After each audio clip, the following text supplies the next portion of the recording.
Hi, everyone, and welcome. We are so excited to host a session with you today on focusing on the importance of mission when you're selecting a medical school. I'm one of the moderators of the session. I'm Dr. Layla Miri. I'm the Assistant Dean for Admissions and Recruitment at the University of Illinois College of Medicine.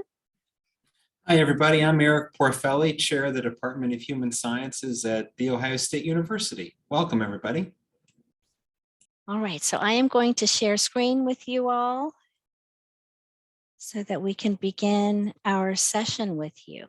So our goals for the session today are to really talk about how medical schools use holistic review, which involves defining those very important experiences, attributes, and metrics that are aligned with their mission. We want you to understand that as an applicant, you're advantaged when you align your why with the mission of the medical school or the why of the medical school in your application. Going to work on knowing and understanding the mission of medical school and teach you that this is a skill that you can develop and show you how you can develop that skill. So we're going to practice some of these skills together to illustrate how you can use these skills in your applications as you craft your applications. And also we want to remind you that we've developed enhanced fields in the medical school admissions requirements booklet that will help you develop these skills and a better understanding of how to use these skills. So as a reminder for all of you, the AAMC model for holistic review includes experiences, attributes, and metrics.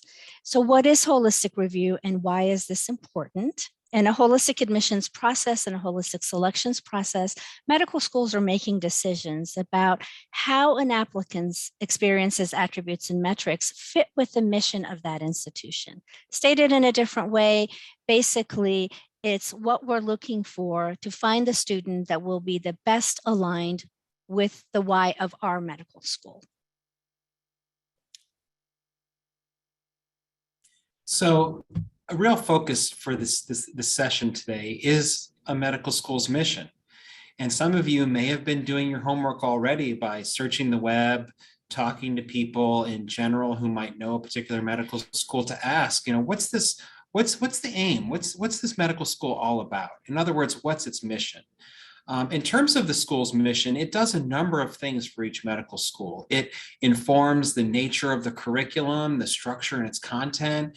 It informs how a school will develop and frame its student support services and student life. It influences directly what medical school admissions committees are looking for and how they evaluate each and every applicant. And it also is reflected in the professional activities of graduates of medical schools, what they do when they enter the world of medicine and how they do it. All of these things add up to a pretty big effect of a medical school mission in terms of student life and student outcomes. And given that fact, a whole team of people work together with the AAMC to further enhance the MSAR, the medical school admissions record, so that students could better understand a school's mission. And so there are certain medical schools now in the MSAR that have what we call expanded mission fields that help applicants better understand how a medical school really lives its mission. And so we're trying in this session to help you understand the role of medical school mission in helping you select and apply to various medical schools. And then we're also having this session to help you to understand there are tools that you can use, tactics that you can use to better understand a medical school's mission. Next slide, please. In addition to that, we also really want to encourage you to do some serious reflection on what's your why. Why do you want to go to medical school, and what do you hope to gain as a consequence of it? Every medical school offers a unique opportunity, a unique set of experiences to its students, and it uniquely attempts to recruit and admit students who will maximally benefit from what it has to offer. So a part of your journey really needs to be about, why medical school and why any particular medical school as it relates to your story. Next slide, please. So, questions you might ask yourself to get at your personal why are things like, who do I wish to serve as a physician? What is my patient population going to be? What would be best suiting to me in terms of who I am and who I wish to become in the world? Who would I like to be my peers for the next 4 years? 4 years is a long time, and medical school is for most a very pivotal life experience. So, who would you like to be a part of your group, your tribe, your crew as you're engaged in that kind of work? The next question you might ask yourself is, what kinds of support services do I need to be the best version of the medical student I hope and wish to be? What do I wish to learn, and how do I learn best? What are some of the issues that are fundamentally important to me as a person and as a professional? And will the medical school I enter into resonate with those important issues? And then finally, what kind of career path do I wish to follow after having that excellent training as a medical school student? As the medical school experience not only defines the experience during those 4 years, it really does shape the kinds of career paths that you'll have at your disposal when you're making those choices moving into residency and beyond. Next slide, please. Okay, so we want to remind you again about holistic review and why it's important. I want you to think about this in terms of getting in versus choosing. So in speaking with pre-med students, oftentimes the thinking is that they just want to get in. They don't really care where they get in. And we want to share with you how important it is the where. As Dr. Porfelli just mentioned, there's all these ideas that you have in your mind. There's all these support mechanisms that you need. There's all these career paths that you want to take into consideration. And the school that you go to is very important in terms of developing you into that physician that you see yourself becoming. So we want to give you the tools in this session today to help you really understand yourself as an applicant, and how can you align yourself as an applicant to the student that the school wishes to train and the physician that you will become.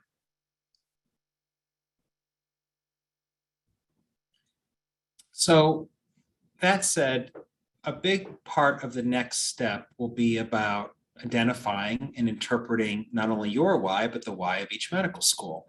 So we believe that when it comes to understanding a mission of a medical school and how that translates into what's best for you, and ultimately also what's best for what the medical school itself is seeking within applicants, this is something that you can practice and get better at.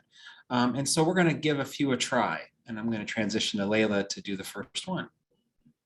Okay, so here's the first goal that we want you to think about.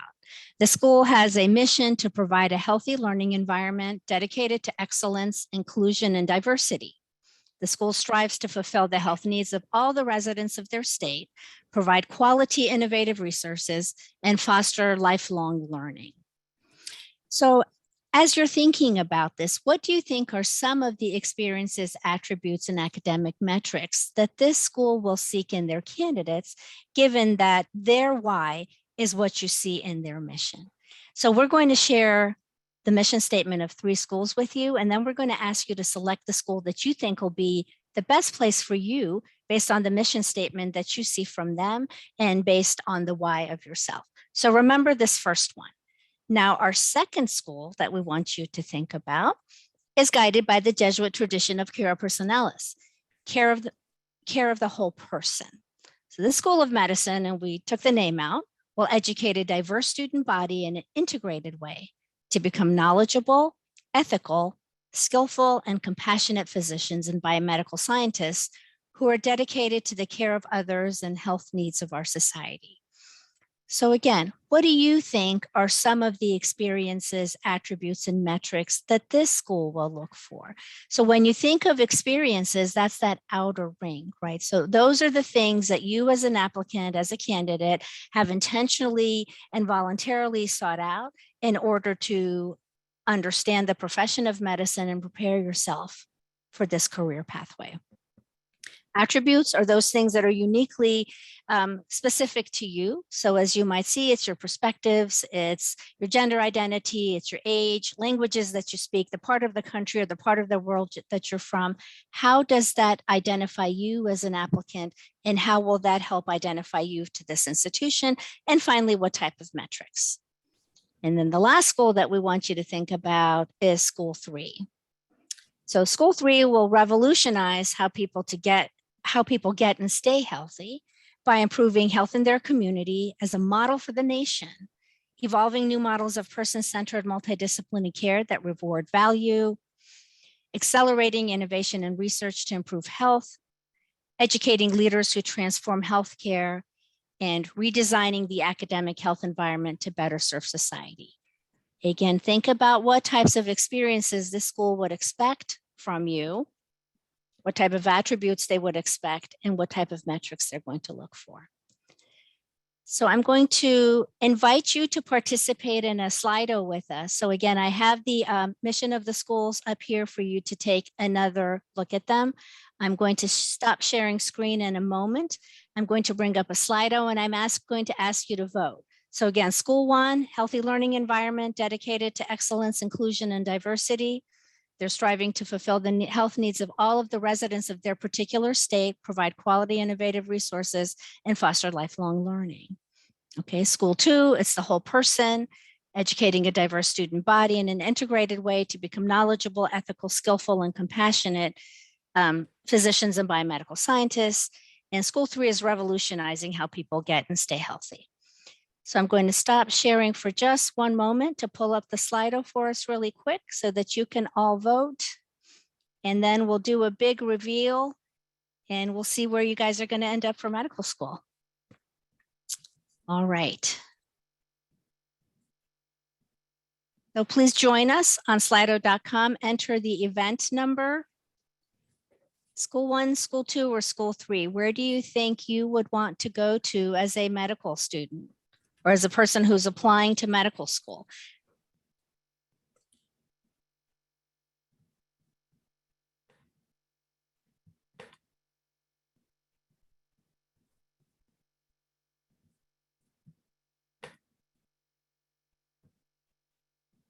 All right, votes are coming in. Okay, so 40% of you are selecting School 2, about 36%, about 40% against choosing School 3, and about 24% are choosing School 1. Okay, so let me pardon the transition. I'll do the big school reveal now.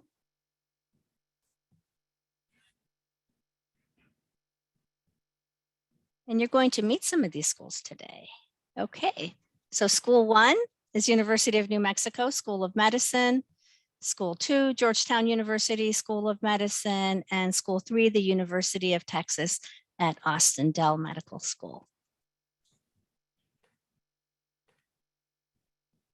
Okay. So we have some panelists here with us today. Our panelists are admissions deans and admissions directors who are here to be with you today from across the country. What they're going to do is they're going to share their school mission statement with you. They're going to pull out one specific attribute that's in their mission statement. They're going to help you understand how they screen for applicants and for candidates to their program based on that attribute and what a student can experience in their lived process of training at that medical school based on that mission piece. Okay, Dr. Bajos, you're up first.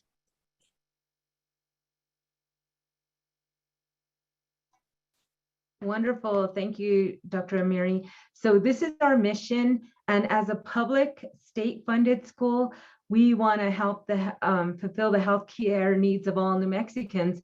And so inclusion, diversity, and healthcare are very important to our state. So one of the things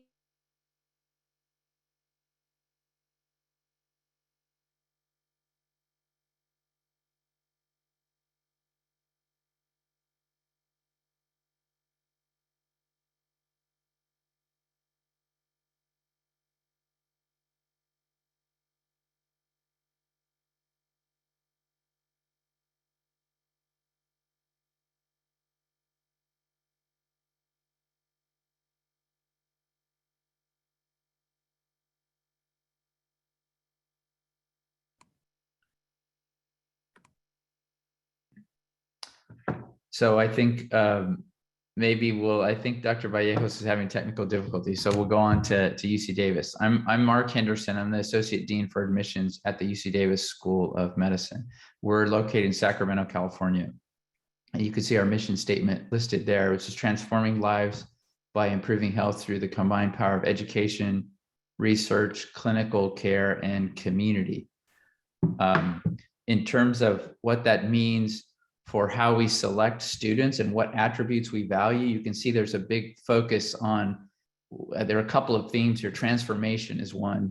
And the implication of this mission is that transformation needs to occur in health in a number of arenas. The clinical care delivery of health needs to be improved and changed, as was demonstrated in the recent pandemic that we're in, as well as we need to improve people's lives in the community. So our attribute, the attribute we look for most consistently, I would say it was two. One is resiliency, and because resiliency is what's required to respond to challenges. And these are all big challenges, many big challenges that we are grappling with in healthcare today. So resiliency is something we look for, as well as, I would say, commitment. And when we say commitment, we mean commitment to the areas that are listed on this mission statement. That is a commitment to education, could be being a teacher for many years and really investing oneself in that endeavor.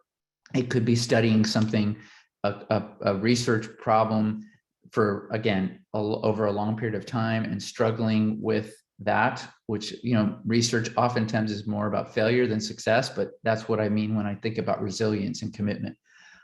Clinical care, again, commitment to some type of clinical opportunity. And then finally, we look very heavily towards people's involvement and commitment to their community, whatever that community is and however that community is defined.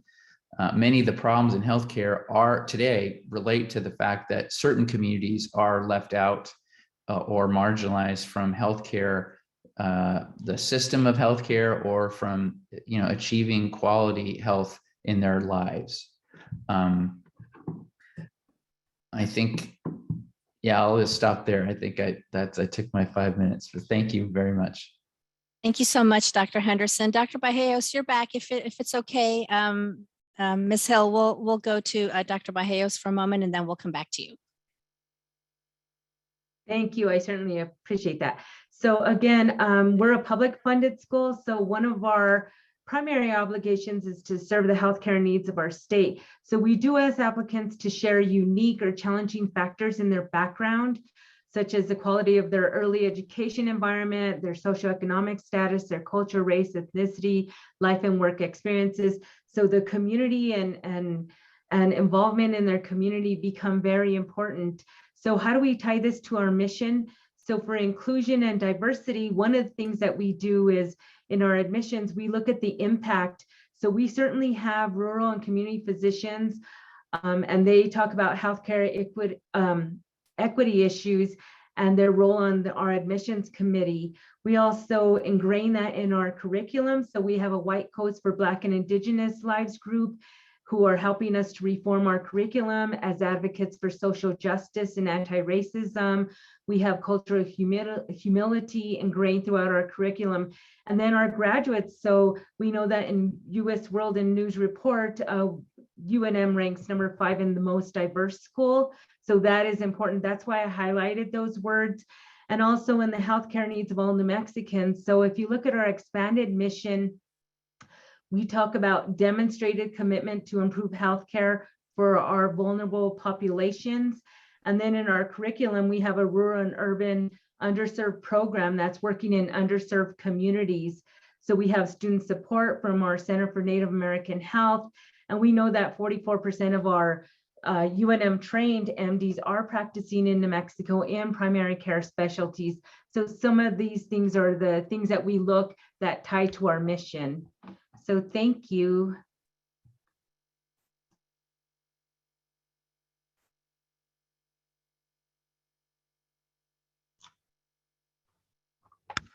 Hello, everybody. My name is Juliette Hill, and I serve as the Director of Admissions at the University of Florida College of Medicine. So as you can see, our mission emphasizes 4 dimensions that are shared by many programs. We value excellence and leadership in education, patient care, research and in service. But if you were to find this mission on our website, you would see that it branches out into 8 specific goals to support how we advance that mission. So we can't expect any one application to reflect back to us all of these. So this is why diversity in the broadest sense is tied to excellence when we think of composing the strongest class that we can. So for today, I just chose 3 of these goals that mention a recurring theme that you might recognize if it speaks to the environment that you would like as a medical student and eventual physician. And that, of course, is collaboration. So within and across disciplines, the idea that working together we can achieve something much greater than the sum of our individual parts. So how do we foster that, and how does that show up in the review of your applications? So there are a few places that you can look for specifics. In the MSAR, the expanded statement is where we talk about applying the mission. So there you'll learn about small teams of students mentored by physician educators all 4 years. These are actually called collaborative learning groups. Our health campus geography has 6 health professions colleges that are co-located along with research institutes and a number of hospitals and outpatient clinical services. And we have a health systems informed curriculum. And then if you talk to our students or you dig in a bit more into our curriculum, you'll learn about the pass-fail grading system in years 1 and 2, the Big Little mentoring program, and there's a huge online archive of study resources that each class passes down to the next. And then furthermore, you will learn that beginning in your first year, you're working to care for patients in the community, always in interdisciplinary interprofessional teams. So one day you might be working with an occupational therapy student in the equal access free clinic, student-run network of clinics in our community. In your first year, you will actually coordinate services for a local family as part of a team, perhaps with an MSW student or a College of Veterinary Medicine student if the family you're working with has pets. So these are just a few examples of where collaboration is actively nurtured in your medical education at UF. So on your application, it will stand out to us that you may respond well and thrive in particular in this culture if your activities or achievements have a strong team component to them. And if your letters and your activities and your essays all corroborate or highlight your interpersonal skills, your impulse to help others wherever and whenever you can, your appreciation for diverse collaborators and for feedback. And if your application as a whole suggests someone who is kind and who values community as something that is actively practiced. Thank you. Hi, everyone. I'm Layla Harrison. I'm the Senior Associate Dean for Admissions and Student Affairs at the Washington State University Elsa Ness Floyd College of Medicine. I get excited talking about our mission because we're a newer medical school, we're younger, we're about to graduate our 2nd class. And I think this being my 3rd medical school, I found we're very focused on our mission, which is, it's pretty transparent what we're trying to do. And it's pretty straightforward. As you see here, our mission is to solve problems in challenging healthcare environments across the state of Washington. And so the way that we enact this mission in our admissions process is, one, we absolutely are looking for people who come from Washington. We don't charge out-of-state tuition, and we do not admit people who have no ties or residency in the state of Washington. So it goes back to the mission. We're very focused on the state. Research tells us that the more connections to a place, can predict future placements, as is there's research that says that people are likely to practice within 100 miles of where they completed residency. And because we know we will have graduates that will have to leave Washington for residency training, we hope that those deeper ties of having grown up in the state of Washington will bring them back to the state to serve our own state. So really deliberate mission there about serving Washingtonians. But one of the things in terms of the solving challenging healthcare problems in the state is that those often come in environments that are rural, lack access, or with populations that are marginalized or have barriers to access care due to either direct access or because of social determinants. And so we are very much interested in students who come from backgrounds or have served or worked with populations who are experiencing these barriers. So whether they come from or have served rural communities, have come from or have served low socioeconomic populations or backgrounds, those that come from first generation backgrounds, because we know that educational barriers can absolutely impact access to care and good health.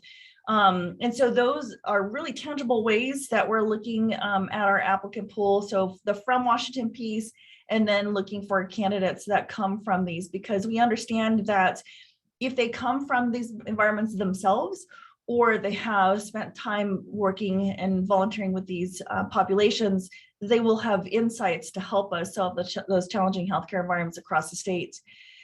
We, in terms of like the kind of medical school we are, and I want to share that that is one example. And we certainly have students that have other ways that they meet our mission, but I wanted to focus on that one because that's a very important one for us. But we are a community-based medical school. And so as a community-based medical school, we train across the state. We train in 4 primary regions of the state of Washington in the clinical space in terms of the 3rd and 4th year. And each of those regions, we have clinical partners that are serving rural and underserved patients. And so there again, it's through that getting our students spread across the state in their training that they are going to be interfacing and serving the very communities that we want to make an impact with, and the patients we want to serve. We also, in terms of another example of how we support that once you're here, is in our curriculum. We have a required year 4 rotation with a rural underserved or an urban underserved area in Washington. So you must do a 4-week rotation in that 4th year, serving one of those partners, serving with one of those partners in those areas. And then another example is that as a New York Medical School, we're developing our own residencies, and those residencies are absolutely intentionally aligned with our mission. So for example, we have established an internal medicine residency, which just accepted its 2nd cohort. And their goal is to train general internists to serve rural and underserved Washington. And so a very aligned mission to help us further carry that out. We have just received approval and we'll be recruiting the 1st cohort into a new family medicine residency, which was established in a critical access hospital in rural Washington. So hopefully those are clear examples how, in terms of challenging healthcare environments in Washington, we're looking for Washingtonians, people that grew up here, that have lived here, and we are looking for people that come from and have insights about how to help us solve these challenging healthcare environments in our states. I'll pass it on. Thank you.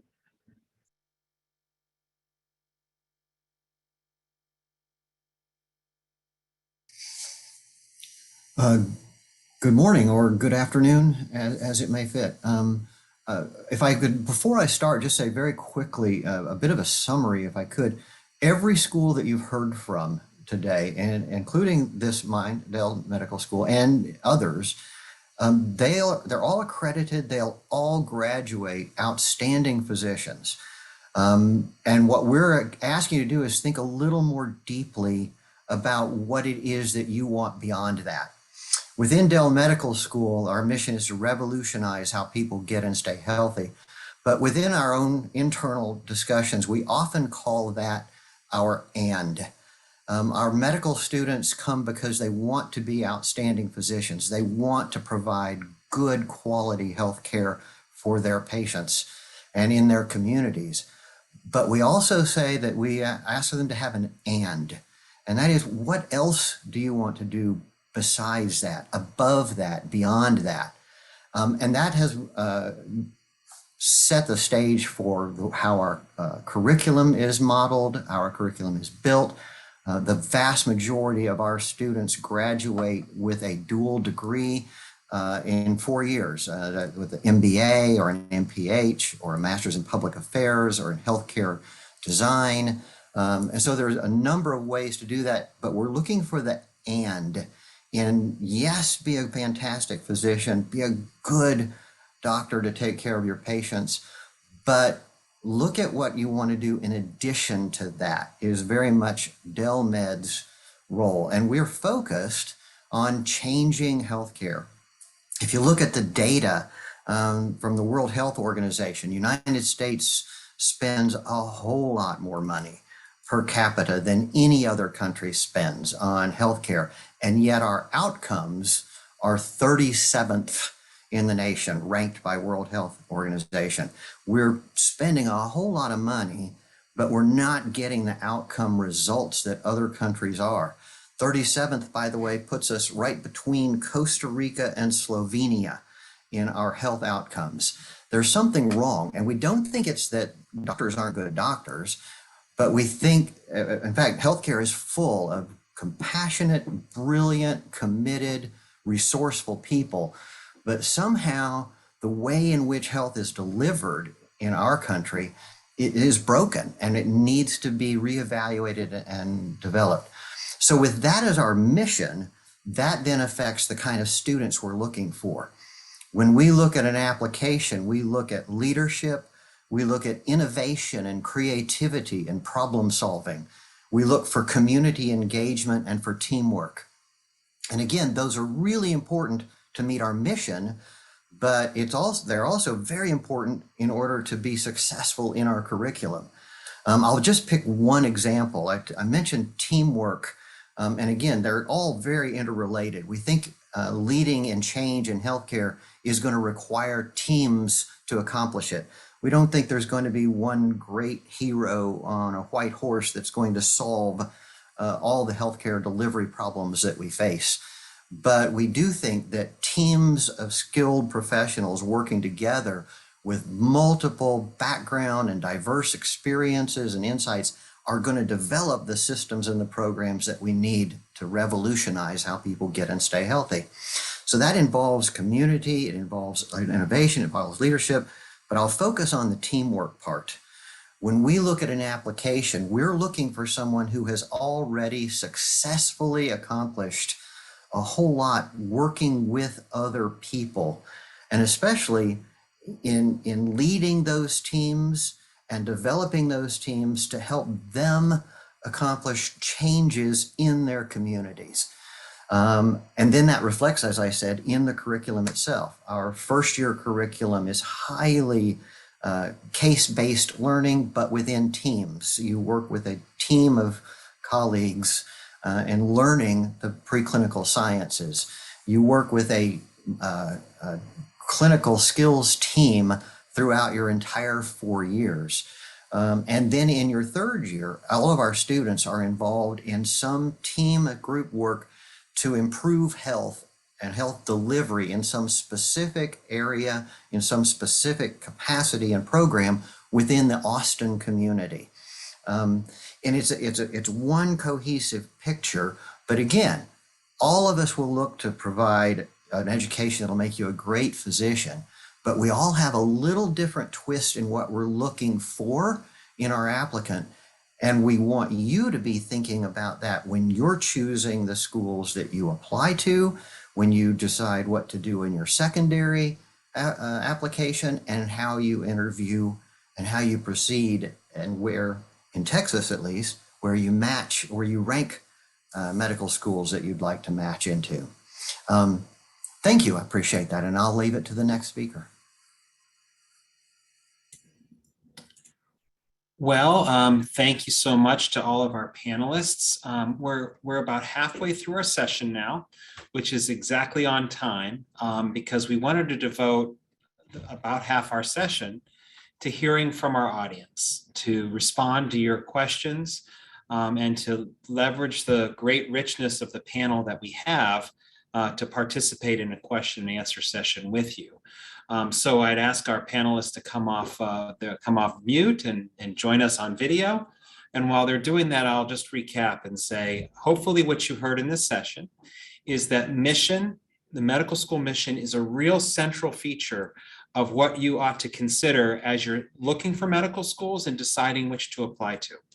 It's also a central feature in the admissions process. And you heard from multiple medical school admissions leaders who explained to you their mission and demonstrated how certain features of their mission translate into who they're looking for and how they evaluate their applicants. So you can see that the mission is central, And so is yours. So is your why. So is why you want to go to medical school important and what you wish to become as a physician. And so we've been receiving a number of great questions in the Q&A, and I'm going to be selecting a sample of them to pose to our panelists. The first question is really focused on thinking about your mission of the medical schools and recognizing that there's a lot of content in there. And this person is asking, as an applicant, do you have to check off all the boxes that are basically depicted in the mission statement? So for example, if the mission has the word research in it, do I have to have a robust research agenda to be admitted to your medical school?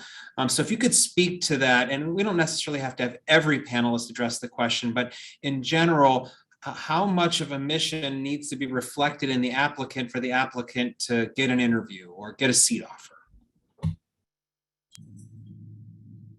I'll speak up because I have no fear. I would just say, I hope not. If I had to have every qualification to be a associate dean for student affairs and admissions, I wouldn't have the job. And we don't expect that from our applicants. Obviously, we're looking for well-rounded.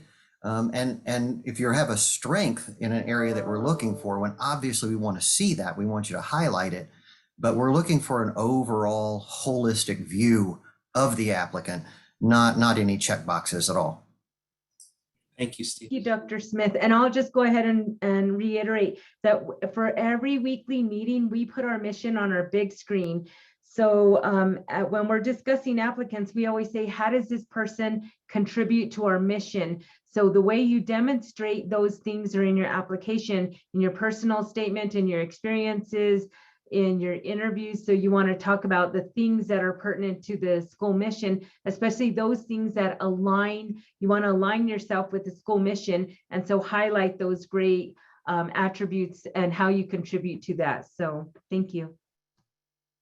I would just yeah, I think Dr. Fortelli for the excuse me. Thanks, Dr. Porfelli.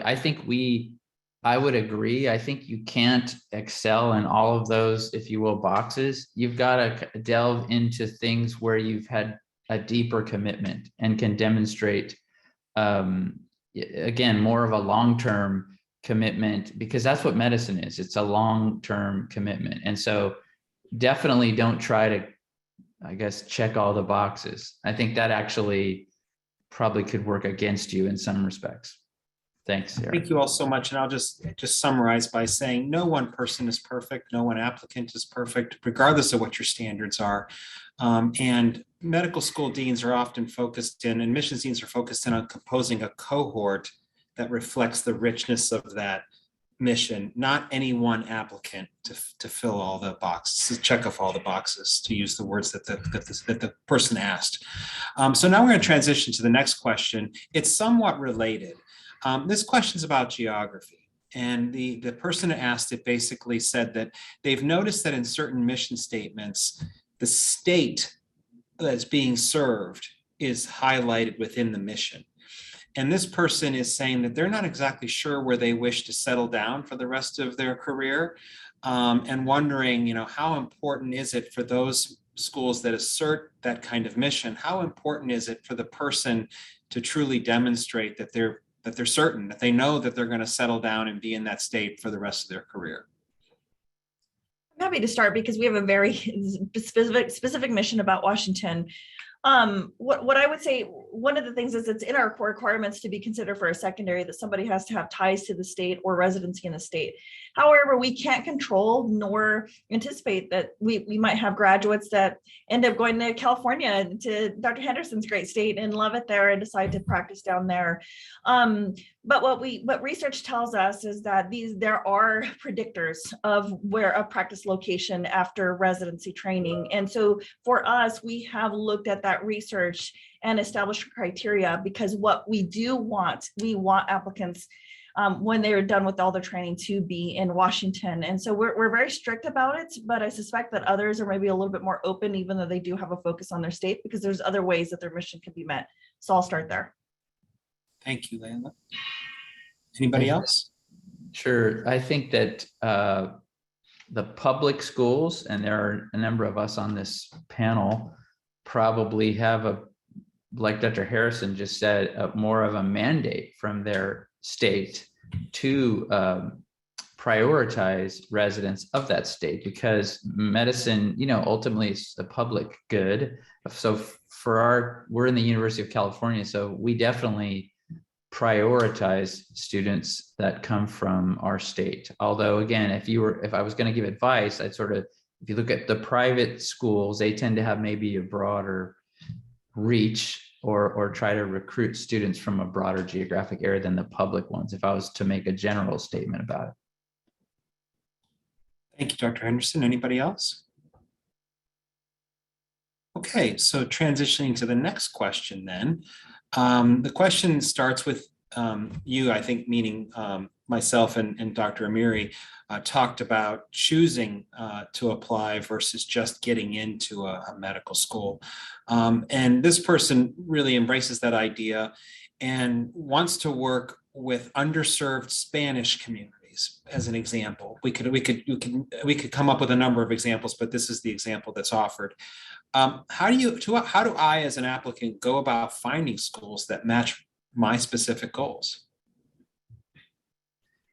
To me, that's easy. You just look up the populations of the places where, if you want to work with native Spanish speakers, I mean, I'll give you some obvious states: California, New Mexico, Arizona, Texas. I mean, the whole country, really. But if you look at sort of the demography of our country, I think that's and then if you go to a public institution, for instance, clearly you're going to have experience with the population demographic that you just mentioned. I mean, in California, 41% of our residents are Latino. So, I mean, that's an example. I mean, but those other states, again, UNM, some of the other schools here, actually all of the schools are going to have, I think, a very large Latino population, just because it's a huge part of our country, except for very few exceptions. I mean, I don't know, there are probably some.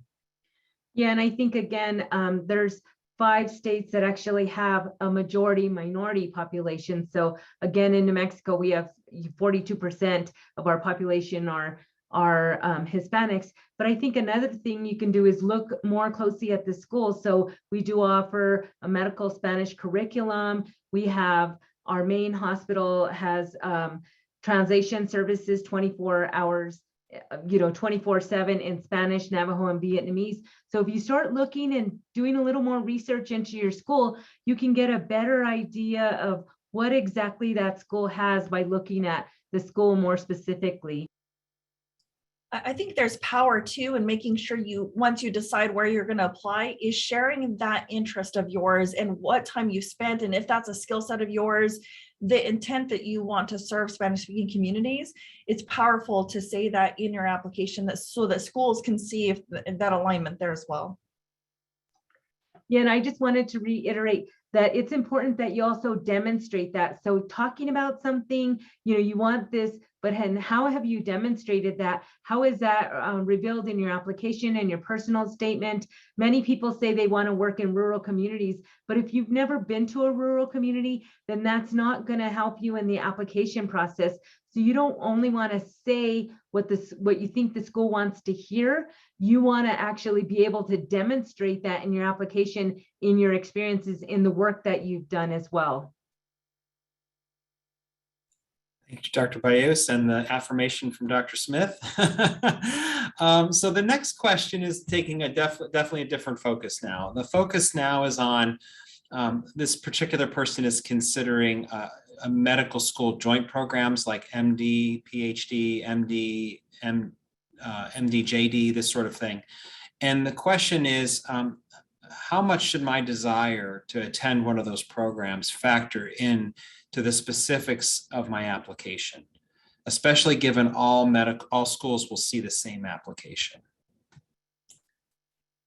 I would say that this relates to something that Dr. Vallejos just talked about, which is it's not just the desire, it's what can you do to back that up with your experience, and because that's gonna, again, that implies a commitment, which is what it takes to do science, to do many of the endeavors that our schools wish to accomplish takes commitment. So I would say think about, of course, the why, but also what you've done to sort of prove that in a way, or to at least to provide evidence to the school that that's your passion. Thank you, Dr. Henderson. So the next question is specific to Dr. Smith. Does UT Austin matriculate out-of-state applicants? Actually, I answered it in the chat, but I'll be happy to. Yes, we do. Texas state law states that 90% of all matriculating medical students must be residents in the state of Texas. But we average usually right about 10%, sometimes 8 or 9%, depending upon the year, are out of state. Thank you. And this one goes to Dr. Harrison. What advice do you have for students who would like to apply to medical schools that prefer students from their own state, but live out of state and really align with their mission statement? Yeah, so I think it's important to look and review the websites thoroughly to determine whether or not preferred and required are two different things. We require the ties or the connections or residency in Washington. So even if you live in Idaho, but you don't meet those requirements, you are not going to get a secondary no matter how much you align with the mission. So it's important to look at that versus schools who have a preference but still admit out-of-state applicants. In those cases, it is imperative to go back to what Dr. Vallejos is sharing, and that is share examples of what you have done that aligns with the mission when you complete the secondary, share that thoughtfully as well so that you are putting it out there. So hopefully they can, as schools are picking or selecting the probably few out-of-state residents that they're considering, they will likely that will stand out to them. So I would say, look, don't apply if a school is saying outright, we require this. You're giving AMCAS money when you don't need to give them money because we're not going to consider you. So be really thoughtful about the preferred versus the required.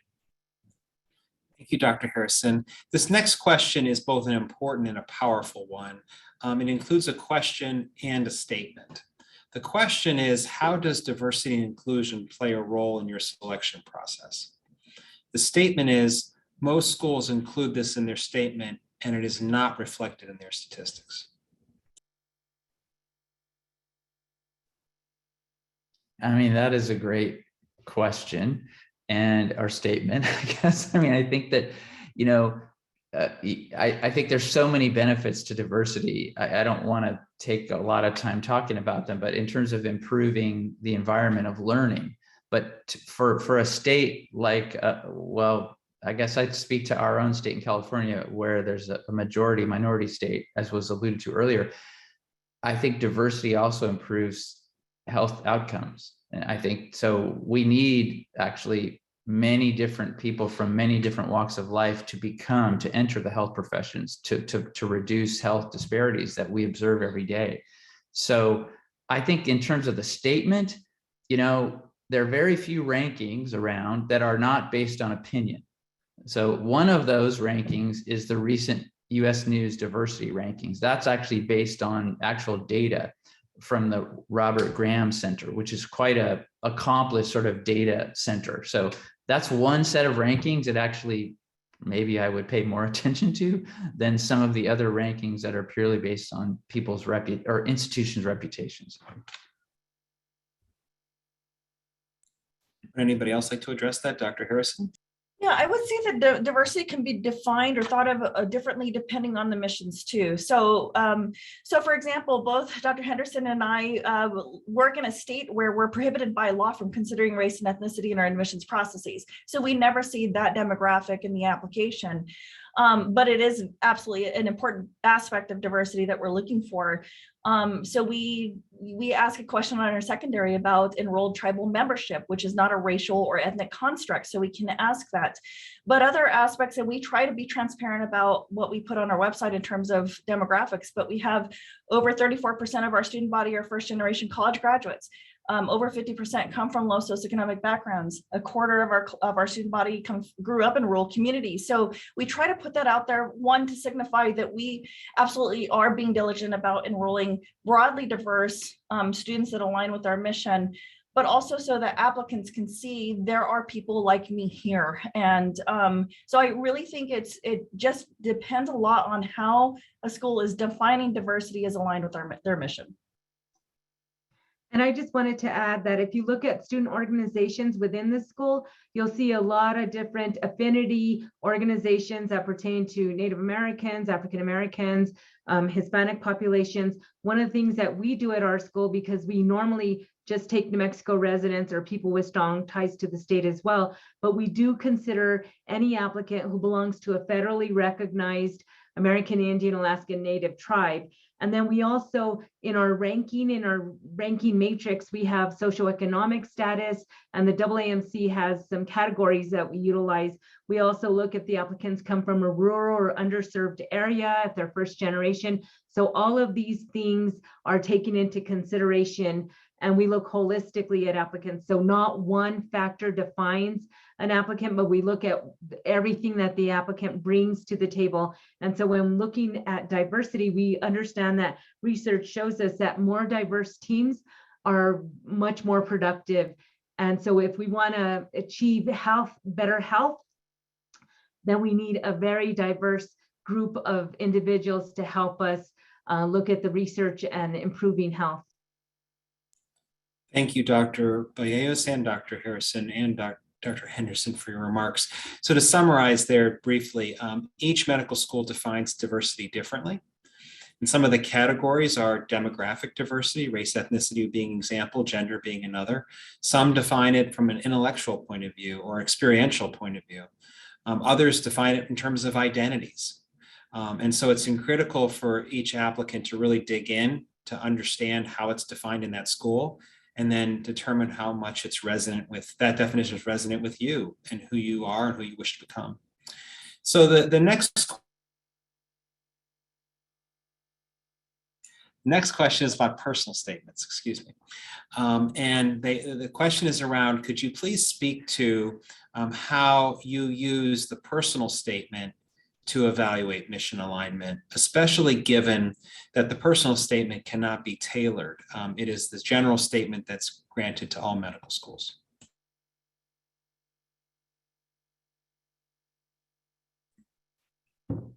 I mean, I can try to take a stab at this. I think it gets back to what Dr. Porfelli said earlier about the why you want to do what this thing you want to do. And oftentimes, as we also said, we want experiences that reinforce that why.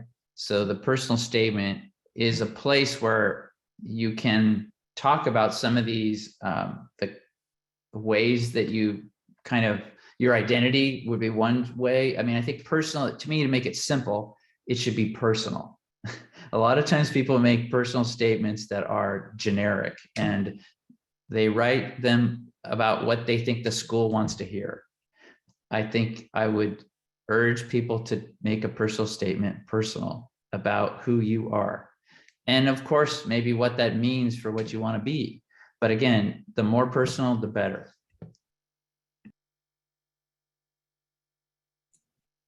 Thank you for that, Dr. Henderson. And I just want to emphasize a point. If you're focusing on getting into any medical school, then there might be a motive to write a general statement that fits all medical schools.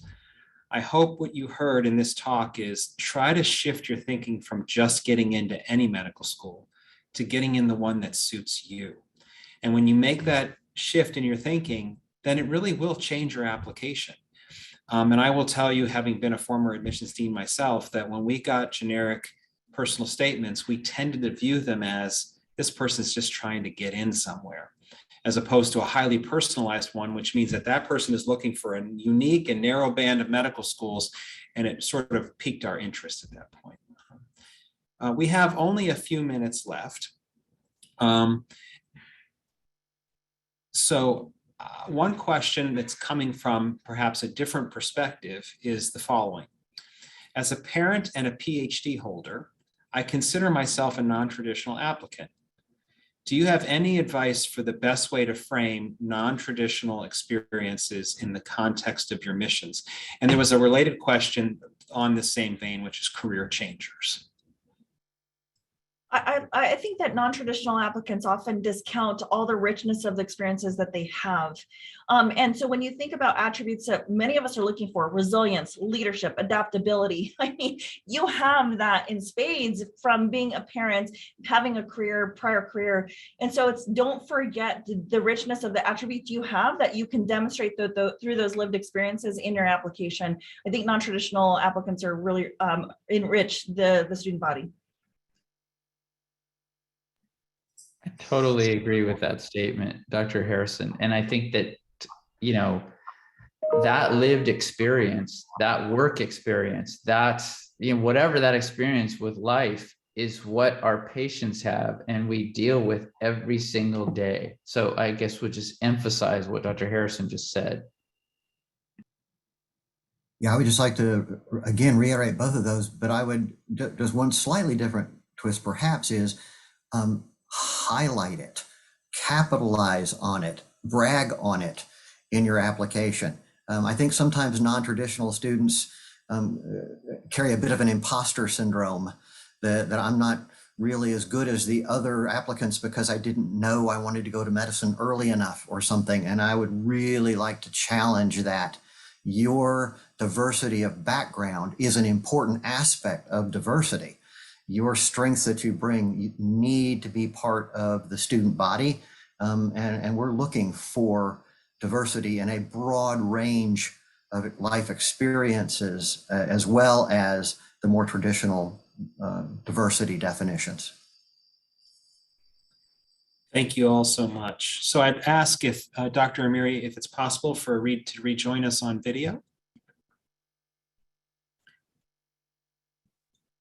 So Dr. Amiri and I would first of all wish to thank our panelists for their wonderful presentations and their great responses to the questions. I think that it really lent richness to the dialogue, and hopefully it lended value to our participants who are seeking medical schools today.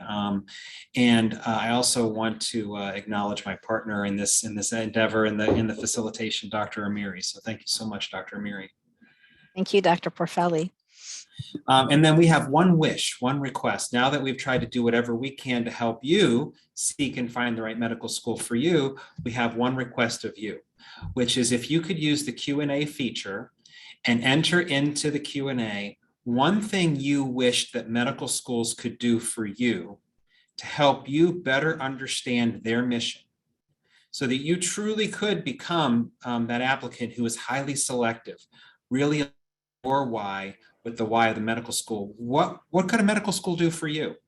We're asking you to put this in the Q&A because we intend on using this information to continue the work that this team has been doing to help more so at a systems level of all medical schools, help all medical schools better articulate their mission to your benefit. So if you could use the last minute or two in the Q&A to enter in that wish that you have, I promise you that this group will be poring over that information sometime soon. And hopefully in the not too distant future, you might see some further innovations to help you find the right medical school for you. So Good luck, that, everyone. thank you and best wishes.